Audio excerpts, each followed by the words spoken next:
Bonjour à tous. Pour ma 80e intégrale, on vient avec une intégrale impropre qui va de 0 jusqu'à 1 demi de dx divisé par la racine carrée de x moins x au carré.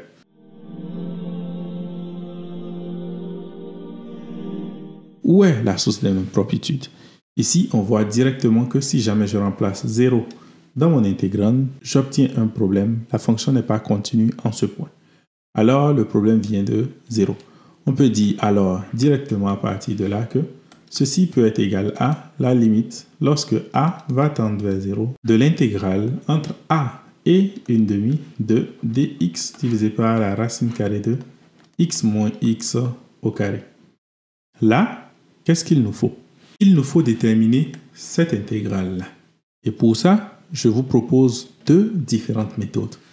On va commencer par la première méthode. La première méthode consiste simplement à remarquer que sous le radical, nous avons x moins x au carré. Puisque c'est x moins x au carré, on va chercher la forme canonique de cela. C'est égal à quoi? C'est égal à moins facteur de x au carré moins x, ce qui est encore moins facteur de x moins 1 demi au carré moins 1 demi au carré. Donc, ceci est égal tout simplement à 1 demi au carré moins x moins 1 demi au carré. Et là, j'ai une forme canonique. Je peux faire un changement de variable. Je peux poser que x moins 1 demi est égal à quoi? Est égal tout simplement à 1 demi de sinus de θ.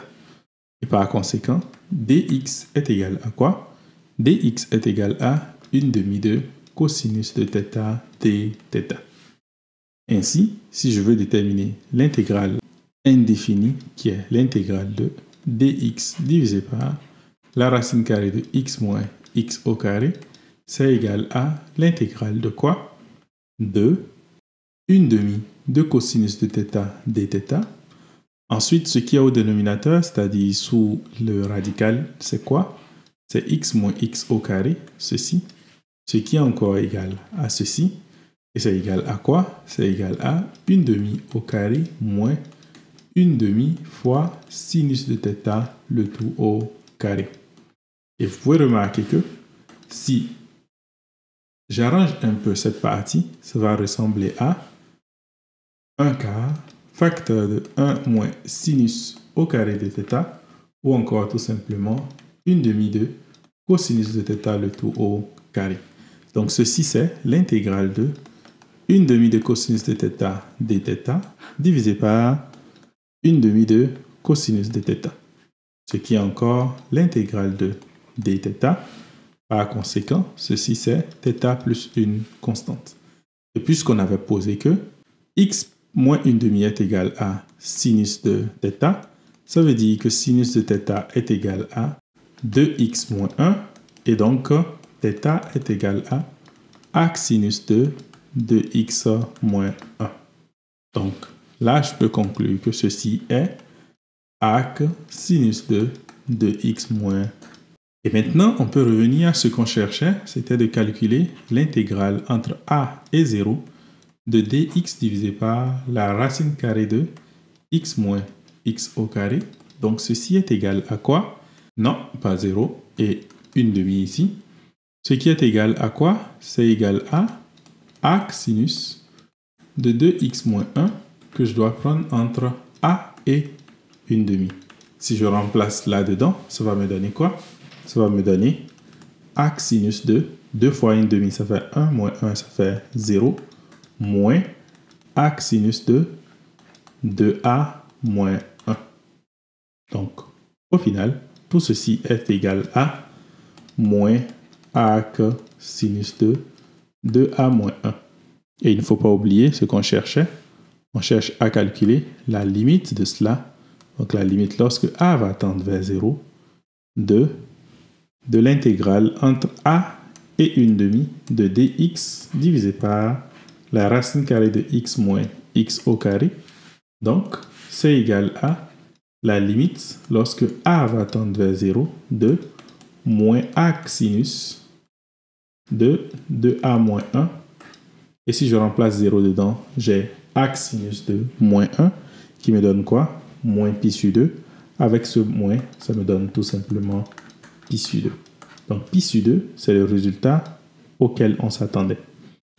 Donc comme je vous ai promis, nous allons faire une seconde méthode qui est beaucoup plus rapide. Cette méthode consiste simplement à remarquer que si je veux calculer l'intégrale de dx divisé par la racine carrée de x moins x au carré, je peux dire que c'est égal à l'intégrale de dx divisé par la racine carrée de x multiplié par la racine carrée de 1 moins x. Et là, qu'est-ce que je fais? Je fais un changement de variable. Donc, on va poser simplement que u est égal à racine carrée de x. Donc, ça veut dire quoi? Ça veut dire que u au carré est égal à x et par conséquent, 2u du est égal à dx. Donc, ça veut dire que l'intégrale ici que je veux calculer est égale à l'intégrale de quoi? L'intégrale de dx qui est 2u du divisé par racine carrée de x qui est u multiplié par la racine carrée de 1 moins x, et x c'est u au carré, donc 1 moins u au carré. Et ce qui est intéressant avec ce changement de variable, c'est le fait que x va disparaître, donc ceci est égal tout simplement à 2 fois l'intégrale de du divisé par la racine carrée de 1 moins u au carré. Est-ce que cela vous rappelle quelque chose? Moi oui, puisque ceci c'est la primitive de arc sinus. Donc je peux dire que ceci est tout simplement égal à quoi?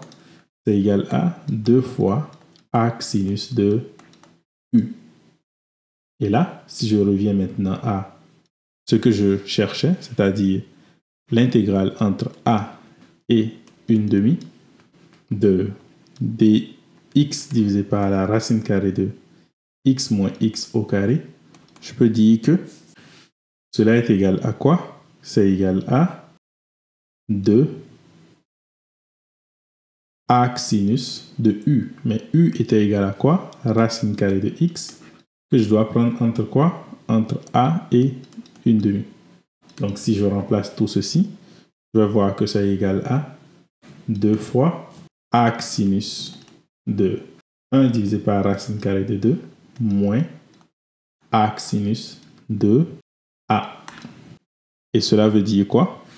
Cela veut dire que si jamais je veux calculer maintenant la limite, donc l'intégrale entre 0 et 1/2 de dx divisé par la racine carrée de x moins x au carré, c'est la limite lorsque a va tendre vers 0 de 2 fois arc sinus de 1 divisé par racine carrée de 2 moins arc sinus de a.